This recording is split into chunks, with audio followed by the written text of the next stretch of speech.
دوسرا جملہ، عوامتنی شہیدن، اے اللہ مجھے موت دے تو شہادت کی دے۔ حضرت عثمان غنی رضی اللہ تعالیٰ عنہ کی موت میں شہادت کیسی تھی؟ اس کا پس منظر کیا ہے؟ اس کا پس منظر یہ ہے کہ حضرت عمر رضی اللہ تعالیٰ عنہ کی جب وفات ہوئی اس وقت اسلامی سلطنت 22 لاکھ مربع میل پر پھیل چکی تھی۔ حضرت عثمان غنی رضی اللہ تعالیٰ عنہ نے اس اسلامی سلطنت کو سنبھالا اور یوں یہ پھیلتے پھیلتے 44 لاکھ مربع میل پر پھیل چکی تھی۔ اس دور میں ایک شخص سامنے آیا جس کا نام تھا عبداللہ ابن سبا۔ یہ بدبخت یہودی تھا۔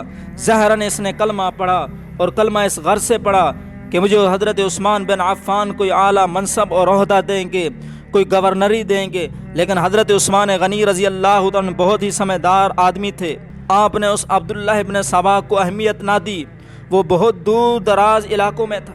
اس نے وہاں اپنے علاقوں میں کچھ لوگوں کو عثمان کے خلاف بھڑکانا شروع کر دیا اور بالخصوص ان لوگوں کو اپنے ساتھ ملانا شروع کر دیا جن کا جذباتی ذہن تھا، اور ان لوگوں کے ذہنوں میں کچھ باتیں ڈالی۔ ان باتوں میں سے ایک بات یہ بھی تھی کہ عثمان وہ شخص ہے جو بدر میں بھی شریک نہیں ہوا، یہ وہ شخص ہے جو صلح حدیبیہ میں بھی شریک نہیں ہوا، یہ وہ شخص ہے کہ جس نے پیغمبر کی بنائی ہوئی کچی مسجدوں کو توڑ کر پکی مسجدیں بنائی ہیں، یہ وہ شخص ہے جو اپنے قریبی رشتہ داروں کو منصب اور عہدہ دینا شروع کر دیتے۔ ان تمام سوالوں کا جواب حضرت علی المرتضی شیر خدا رضی اللہ تعالیٰ نے دیا تھا۔ تو پھر ان یہودیوں نے منافقوں کا ایک لشکر تیار کیا جو 750 کا تھا۔ یہ مدینہ منورہ میں پہنچا تو حضرت عثمان بن عفان رضی اللہ تعالیٰ جمعہ المبارک کا خطبہ دے رہے تھے۔ آپ کی عادت تھی ہاتھ میں عصا لے کر خطبہ ارشاد فرماتے۔ حضرت عثمان کی عمر اس وقت 82 سال کی تھی۔ تو مجمع میں سے ایک آدمی نے اٹھ کر کہا، عثمان ہم تیری بات نہیں سنتے۔ دوسرا اٹھ کر کھڑا ہو گیا، تیسرا بھی کھڑا ہو گیا، شور مچایا، حتیٰ کہ ایک بدماش آگے بڑھا، عثمان بن عفان کے ہاتھوں سے عصا لے کر اپنے گھٹنے پر رکھ کر اس نے توڑ کر مجمع کی طرف پھینکا۔ عثمان بن عفان کی چیخ نکل گئی، فرمایا کہ ظالم، مجھے قتل کر دیتا میں برداشت کر لیتا، لیکن عصا نہ توڑتا۔ یہ وہی عصا ہے جو آمنہ کے در یتیم کے ہاتھوں میں ہوتا تھا، جو عصا پیغمبر کے ہاتھوں سے ابو بکر کے ہاتھ میں آیا، ابو بکر کے عمر کے ہاتھ میں آیا، عمر کے ہاتھ سے میرے پاس آیا۔ آج نبی کی نشانی تو نے توڑ دی، اللہ تجھے تباہ و برباد کر دے۔ اسی موقع پر حضرت علی رضی اللہ تعالیٰ کھڑے ہو گئے۔ حضرت علی رضی اللہ تعالیٰ وکالت کرتے ہوئے ایک بہت بڑا خطبہ دیا، پھر بھی باز نہ آئے۔ حضرت عثمان بن عفان اپنے مکان کے اندر چلے گئے۔ ان لوگوں نے گھر کے باہر کا محاصرہ کر لیا۔ حضرت علی ابن طالب اندر تشریف لے گئے۔ حضرت عثمان سے کھول کر کہا، حضرت اجازت دیجئے مقابلہ کرتے ہیں۔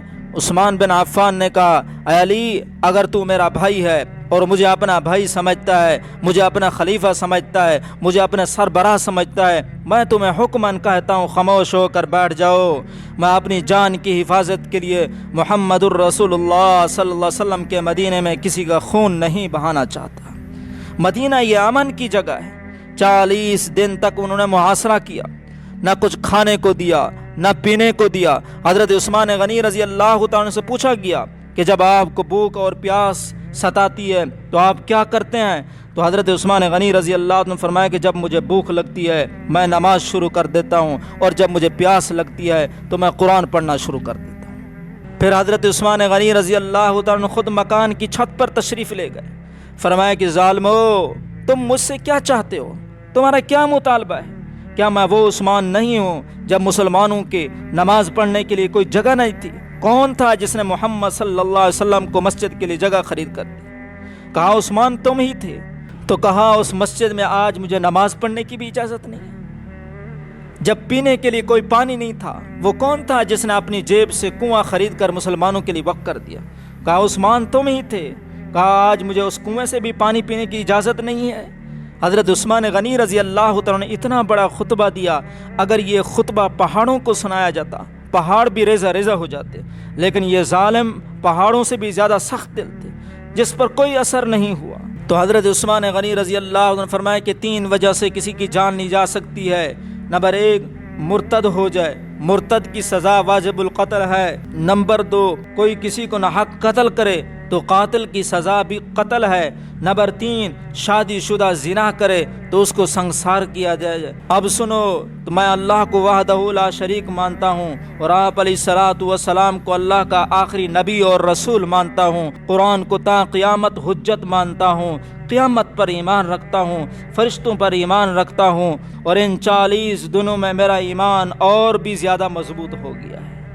اور سنو، کسی کو قتل کرنا تو دور کی بات ہے، میں نے آج تک جب سے بالغ ہوا ہوں کسی کو گالی بھی نہیں دی۔ تیسری بات، حضرت عثمان غنی رضی اللہ عنہ نے فرمایا کہ جب سے بالغ ہوا ہوں زنا تو دور کی بات ہے، میں نے کسی کی بیٹی کو غلط نگاہ سے بھی نہیں دیکھا، پھر کس وجہ سے تم مجھے قتل کرنا چاہتے ہو؟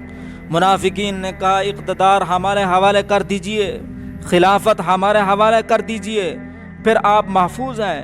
حضرت عثمان غنی رضی اللہ عنہ نے فرمایا کہ جان میری اپنی ہے لیکن خلافت میری نہیں، وہ محمد الرسول اللہ کی امانت ہے، وہ میں تمہارے حوالے نہیں ہونے دوں گا۔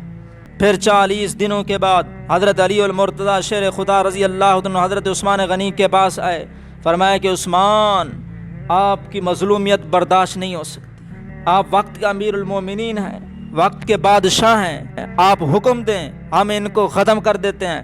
حضرت عثمان غنی رضی اللہ عنہ فرمایا کہ علی، میرے بھائی علی، رات کو حضور علیہ الصلوۃ والسلام کی مجھے زیارت ہوئی۔ حضور علیہ الصلوۃ والسلام نے فرمایا کہ عثمان، تیرے پاس 2 راستے ہیں، ان میں سے ایک کو چن لو۔ ایک راستہ یہ ہے کہ اپنے دشمنوں کے لیے بد دعا کرو، وہ اللہ سب کو ہلاک کر دے گا۔ دوسرا راستہ جو سب سے زیادہ اہم ہے اور فضیلت والا ہے، وہ صبر والا ہے۔ اگر صبر کرو، روزہ رکھا ہوا ہے، آپ نے افطاری ہمارے ہاں عالم برزخ میں آ کر کرنی ہے۔ حضرت علی رضی اللہ عنہ فرمایا کہ عثمان، پھر آپ نے کیا سوچا ہے، کیا جواب دیا ہے؟ حضرت عثمان نے فرمایا کہ علی، جب دعوت دینے والے محمد ہوں تو عثمان اس کو دعوت کو کیوں قبول نہ کرے، میں صبر ہی کروں گا۔ پھر حضرت عثمان رضی اللہ عنہ نے تلاوت کرنی شروع کر دی۔ 4 بدبخت حضرت عثمان کے مقام میں الٹی طرف سے اندر داخل ہوئے۔ ایک بدبخت نے داڑھی مبارک پکڑ کر کھینچا۔ حضرت عثمان غنی رضی اللہ عنہ فرمائیوں دیکھا اور دیکھنے کے بعد فرمایا، اے ظالم، اگر تمہارا آج باپ زندہ ہوتا تم یہ نہ کرتے۔ فوراً اس نے چھوڑ دیا، حتیٰ کہ حدیث میں آتا ہے، روایات میں آتا ہے، اس کا ہاتھ جو ہے وہ ختم ہو گیا۔ دوسرا بدبخت آگے بڑھا، اس نے حضرت عثمان غنی رضی اللہ عنہ کی گردن پر تلوار ماری۔ حضرت نیلہ نے آگے ہاتھ کیا تو اس کی 4 انگلیاں جو ہیں وہ کٹ گئیں۔